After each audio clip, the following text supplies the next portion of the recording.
A project done in full public view.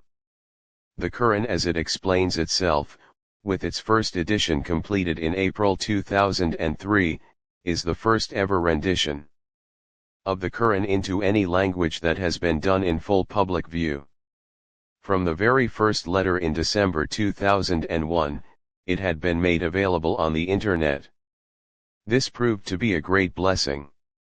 Some great scholars of the Qur'an and of the Arabic linguistics helped me to make this exposition as clear as possible. Respectfully, here is the fourth edition, and God willing, I hope to continue working for another improved edition. Thanks. Shabbir Ahmed, MD, Florida.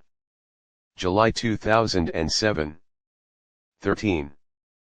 God is the one who has created countless cosmic bodies. Sab Ismawatan.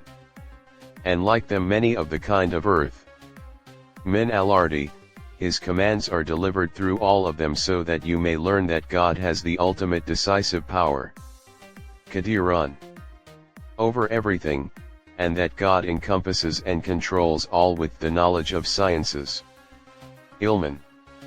12. Chapter At-Talaq, 65.